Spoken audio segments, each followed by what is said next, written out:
তখন কুলগুরু বললেন যে রাজকুমারের সাথে কেবল রাজা বা রাজপুত্রই লড়তে পারে। ব্যাস কাকা, এটা শোনা মাত্রই রাজকুমার দুর্যোধন উত্তেজিত হয়ে বললেন যে যদি তাই হয় তাহলে আমি আমার বন্ধু কর্ণকে অঙ্গদেশের রাজা বলে ঘোষণা করছি। আরে তোমরা এখানে দাঁড়িয়েছো আর ওখানে কর্ণ দাদার রাজ্যাভিষেক হচ্ছে। তুই সত্যি কথা বলছিস? কাকা, আমি মা গঙ্গার দিব্যি করে বলছি। আমার আমার কর্ণ অঙ্গদেশের রাজা। বিদুর মহারাজ, দুর্যোধন তার কোন বন্ধুকে রাজা বানিয়েছে তার বর্ণনা তো দাও। ও যে কে তা তো কেউ জানে না মহারাজ, কিন্তু ওর মুখমণ্ডলের ওপর সূর্যের তেজ অবশ্যই আছে, আর এই তেজ ওর একেবারে নিজস্ব। কিন্তু চন্দ্রের ঘরের মধ্যে সূর্য কিভাবে এসে গেল?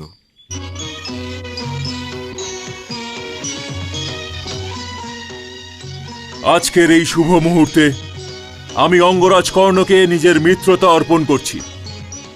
এই মুকুটও তোমার মহারাজকুমার দুর্যোধন, আর যে মস্তকের উপর এই মুকুট আছে সেই মস্তকও তোমারই। আর যদি তুমি আমাকে আজ্ঞা দাও তো আমি কুলগুরু কৃপাচার্যকে নিজের পরিচয় দিয়ে দিই।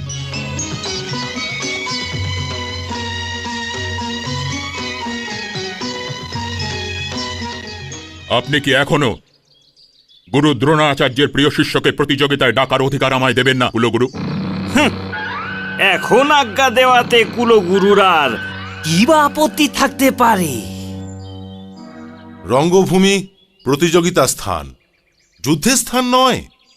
এই জন্য অঙ্গনরেশ, তুমি ওর কাছে প্রতিযোগিতার আজ্ঞা চেয়ে নাও।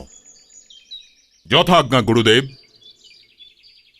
কিন্তু যদি কখনো রণভূমিতে অর্জুন আর আমি মুখোমুখি হই, তাহলে আমার আর অর্জুনের মধ্যে নিজের শব্দের ঢাল রাখতে পারবেন না। গুরু দ্রোণের এই শিষ্য যুদ্ধেরই আজ্ঞা চাইছে কুলগুরু, কারণ হস্তিনাপুরের ভূমির ওপর বেড়ে ওঠা অহংকারের এই বৃক্ষ ভালোই লাগছে না। এরপর এর শিকড় বেড়ে উঠুক, একে কেটে ফেলাই উচিত হবে। তোমার কাছে কি কেবল শব্দের বাণ আছে অর্জুন? এই ধনুক আর এই বাণ দিয়ে ভরা তুনির কি কেবল দেখানোর জন্য রয়েছে? কিন্তু মনে রেখো যে আমি ব্রহ্মাস্ত্র পর্যন্ত তোমার পেছন ছাড়ব না। এই জন্য অগ্নিঅস্ত্র, বরুণাস্ত্র ইত্যাদিকে থাকতে দাও। আজ কেবল সেই বাণ চালানো হোক যা বুকের এপার ওপার হয়ে বেরিয়ে যাবে। তানে পেয়ে যাওয়া কোনো রাজ্য কাউকে ক্ষত্রিয় বানাতে পারে না অঙ্গরাজ কর্ণ। মানুষকে ক্ষত্রিয় বানাতে